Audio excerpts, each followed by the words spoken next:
Hey Tim, April 27th. I cannot even believe we're up to the last week in April.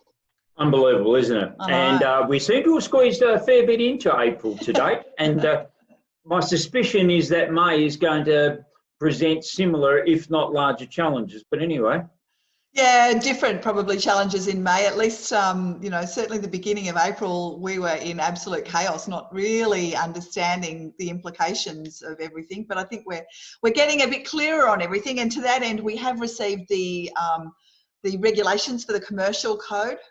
yeah, we did on Friday afternoon, just in time for the weekend. It was great. Yeah. So yeah, we have got that, and we're trying to get our head around it. And we will be giving some briefing on Wednesday afternoon. I think the team's putting out some information on that. So we'll give everybody a briefing on that on Wednesday afternoon. And it's at an early read. It is a little bit vague on a few things, but What a shock. Imagine. Anyway, it's sort of part of it that basically says let's hold hands and agree things. So we're just trying to get our head around a little bit of it. But anyway, we'll know more on Wednesday by the time that gets there. And then I think we might be getting a practitioner. We are indeed. So yeah, the plan is 4 o'clock on Wednesday. You're going to give us the legal interpretation, and then our normal webinar on Friday, we're actually going to get Linda Rudd, who was due to talk to us in a couple of weeks. Linda Rudd, who is at Knight Frank and also one of our board members. She's going to give us a run through of a practitioner's view, which is that'll be really good. That'll be great actually, because I mean it's one thing for the regulator to come up with what they want to do. It's another thing for me to try and interpret what they're trying to do. Yeah, it's a challenge in itself, but it's really important, I think, to understand how it's going to be applied out in the field. Yeah, I do. I'm excited about that. Now, I know that we wrote to Fair Trading saying, I know you've suspended license fees in a whole lot of trades and so forth. So what about suspend them for us as well? How did that go? Badly. So the tattoo industry had their licenses waived, which was good of the Fair Trading. They're clearly an essential industry. But when we asked for ours to be waived, they said no. No, and there was no justification. But we're not going to give up though, right? We never give up, no. It's a skill we don't possess. Yes, that's very, very true. Now, we've also got a release coming out overnight on how much is the bank's generosity costing you? Yeah, so we've done some calculations on how much it's going to cost somebody who says to the bank, look, let's defer our payments for the 6 months, which I think is the standard figure that's been thrown around. And it is quite alarming how much interest you actually accumulate during that time over a 10 or 15-year loan. So we've set out in a table some typical loans, and if you pushed it back for the 6 months, then how much extra would cost you.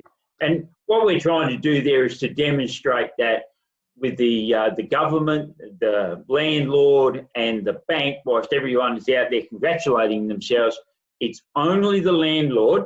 It's only the landlord that is actually putting their hand in their pocket. Everybody else is just deferring things. So everyone else is going to get paid except the landlord, and obviously except the agent, because the agent also is dependent upon the income that the landlord's getting.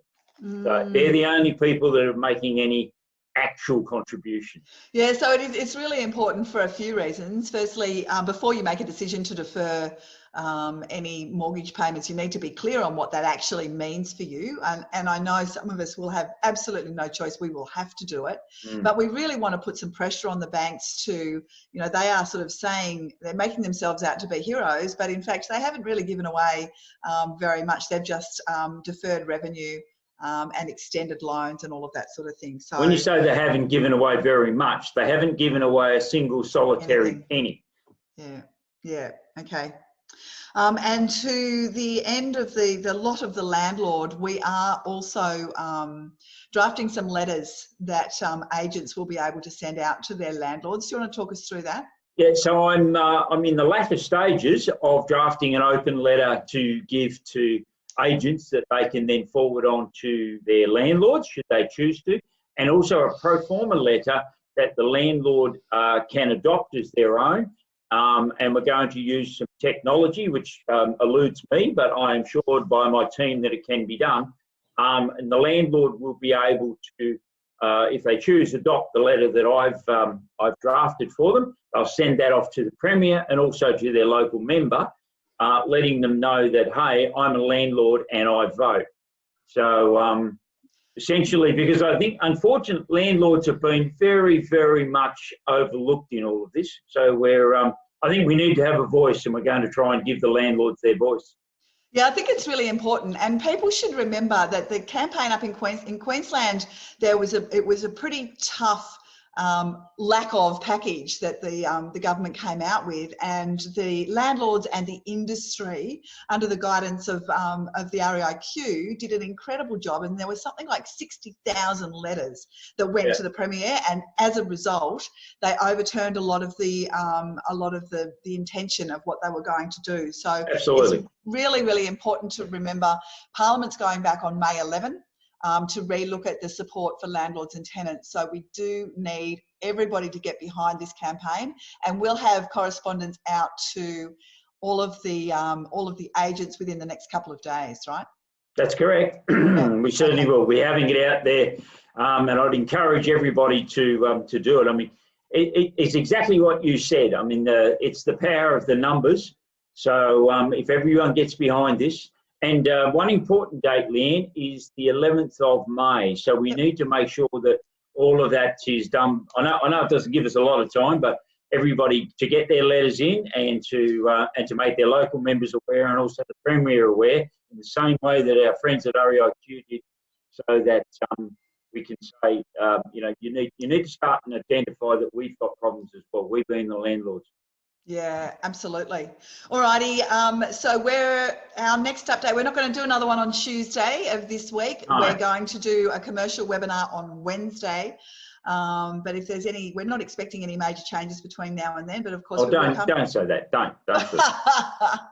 Is there anything else you wanted to share before we go? We were talking quite a lot about the difficult negotiation training. That will be available tomorrow on our website, so people will be able to register for that. And again, the clever people in the office have got the technology behind that, so that people will be able to have an in-classroom experience, albeit over the computer. So, but that'll be and I think that should almost be mandatory, Leanne. I just think for all of our people out there in property management. They would already be experiencing it, so it's going to be difficult times for them. So a little bit of training and knowing how to deal with this, I think, is a very, very good idea. Yeah, absolutely. As always, if there's any questions for us, please just pop them in Facebook, and we will come back to them after this. Anything else, Tim? No, I think that's it. I think that's plenty for another day. Absolutely. All right. I'll talk to you tomorrow. All right, Leanne. I'll talk to you on Wednesday, if not before. Yes, absolutely. See ya. See ya.